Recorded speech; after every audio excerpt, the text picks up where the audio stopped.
Estoy muy emocionada, muy dolida, muy lastimada. Hay muchas emociones que confluyen en mí desde el momento en que vi la fotografía de mi hija Mariana en la pantalla.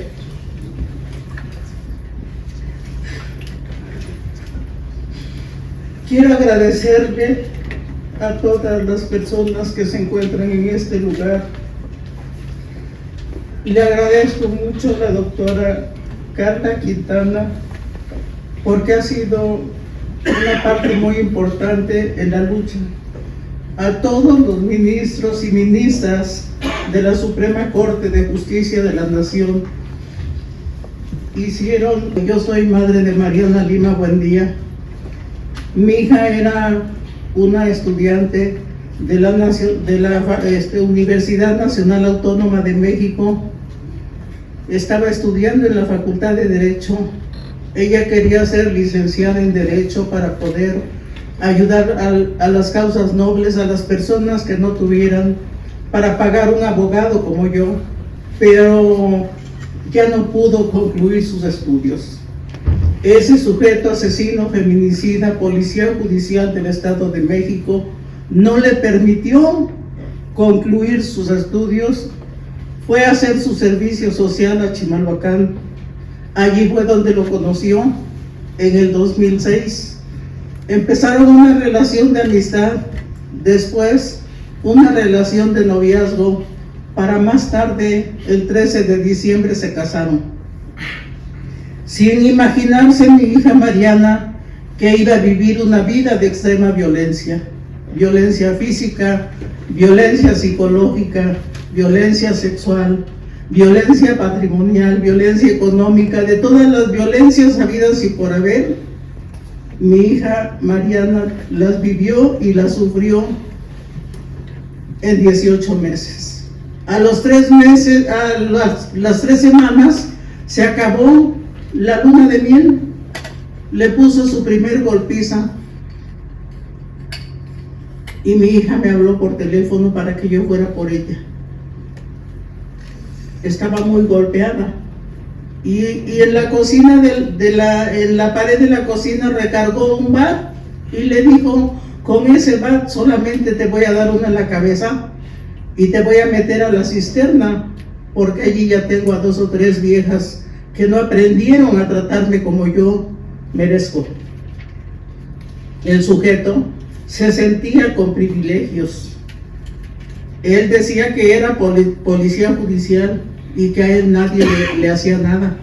Y eso era lo que a él le daba el poder que sentía que tenía y que podía ejercerlo inclusive en contra de la propia Mariana, que se había casado con él y que había jurado amarla, protegerla, respetarla, defenderla, y desgraciadamente fue todo lo contrario. Cuando se casó con él, lo voltearon como un calcetín. Se acabó el amor.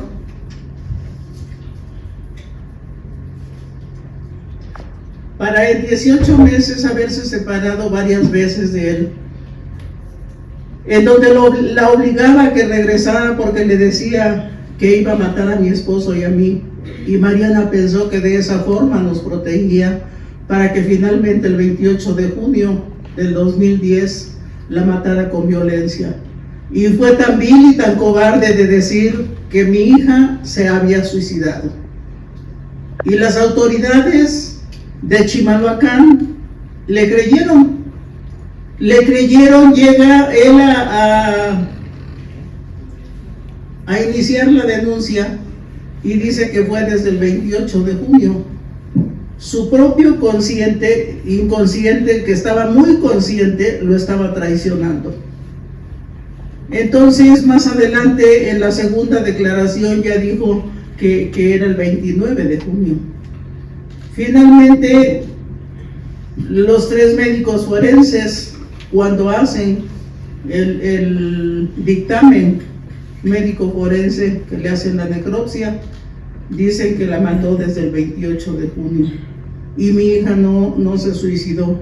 Mi hija murió por asfixia mecánica por estrangulación armada.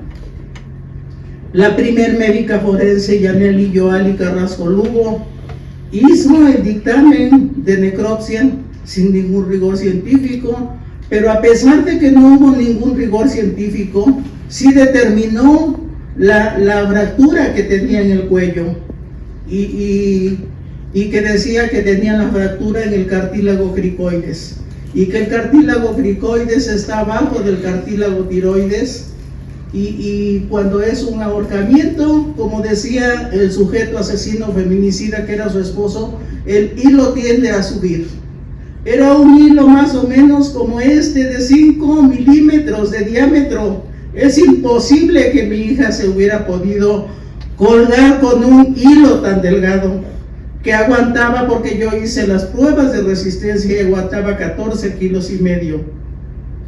Yo me ahorqué no para matarme, me ahorqué para ver cómo quedaba el trazo en el cuello, porque ya los dos peritos en criminalística habían ingresado allí en la averiguación previa un formato en donde decía cómo estaba el trazo del cordón y decía que era oblicuo. Por supuesto que no era oblicuo.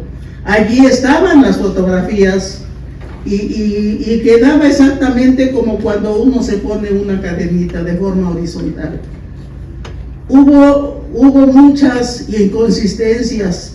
La propia Suprema Corte de Justicia de la Nación reconoció que hubo omisiones, negligencias, falencias, obstrucción a la investigación y obstrucción a la justicia. Y de esa forma, en septiembre del 2011 determinan el no ejercicio de la acción penal. Porque no encontraron, según el Ministerio Público, Liliana Ivonne Banda Gómez, junto con la fiscal de género del Estado de México, Guadalupe Liliana Rosillo Herrera, dijo que no habían encontrado elementos ni pruebas para determinar que Julio César Hernández Ballinas era el asesino de mi hija Mariana Lima Buendía. Ingresamos el 17 de noviembre el recurso de revisión, el cual desgraciadamente se resolvió hasta 6 meses después. Empezamos con los recursos jurídicos y el acto reclamado era que en tiempo y forma no habían respondido. Solicitamos 3 amparos, los cuales hasta el tercero ya finalmente estuvo más o menos bien. Acudimos al segundo tribunal colegiado. Después solicitamos la atracción a la Suprema Corte de Justicia de la Nación. En septiembre del 2013, el ministro Arturo Saldívar Lelo de la REA decide atraer el caso porque reunía el interés y trascendencia para ser investigado por la primera sala de la Suprema Corte de Justicia de la Nación. Y el 25 de marzo nace la sentencia Mariana Lima Buendía, que como sabemos no lleva el nombre, pero en honor a su memoria y a petición de mi esposo y mía, que mi esposo murió hace 6 años, le pusieron su nombre. Es amparo en revisión 554 diagonal 2013. De esa forma es como obligan al Estado de México a hacer un grupo investigador con perspectiva de género y debida diligencia. Y el primer efecto de la sentencia Mariana Lima Buendía es que todas las muertes violentas de mujeres de todas las edades, incluidos los suicidios y accidentes, se tienen que investigar con perspectiva de género para poder acreditar que se trata de un feminicidio. En caso contrario, pues se dice que no es feminicidio. Pero primeramente se tiene que investigar de esa forma, con perspectiva de género, y no como ahora que han echado las campanas a vuelo y dicen que los feminicidios han bajado porque los están investigando como homicidios dolosos. No han bajado los feminicidios. Yo en el mes de enero estuve en el Congreso de la Unión, en donde se dijo, en el foro Radiografías del Feminicidio, en donde se dijo que eran 20 feminicidios cada 24 horas.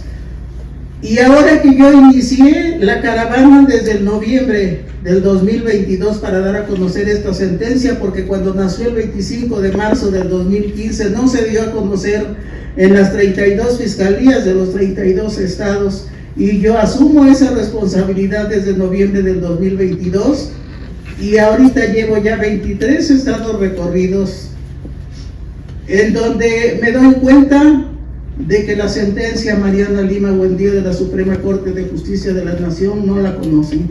¿Cómo van a investigar con perspectiva de género si finalmente no conocen esa sentencia, que para mí es un manual, un libro de bolsillo que todo ministerio público debería de traer para ver cómo se van a investigar los feminicidios? El primer respondiente, que casi siempre es un policía municipal, si llega al lugar de los hechos en donde está el cuerpo muerto de una mujer, muerto con violencia o sin violencia, no sabemos cómo esté, si no tiene perspectiva de género, lo único que va a ir a hacer es a perder pruebas y evidencias, porque no sabe de qué manera actuar. Entonces, esa es la razón por la que nuestros casos, la mayoría de casos, quedan en la impunidad. Desgraciadamente, solamente el 20% de casos se investiga como feminicidio. No sabemos cómo están las otras carpetas de investigación, y desgraciadamente todo es pura simulación, indiferencia, indolencia, tolerancia, simulación para que nuestros casos queden en la impunidad. A partir de que yo me doy cuenta de que en las comunidades de todos los estados, porque en todos los estados hay comunidades, y que muchas veces en esas comunidades no hablan español, y que no pueden acudir a la fiscalía a denunciar esas muertes violentas de mujeres, niñas y mujeres de la tercera edad, porque ahora también ya matan con violencia mujeres de la tercera edad. ¿De qué forma los investigan? No hay investigación y finalmente quedan invisibilizados.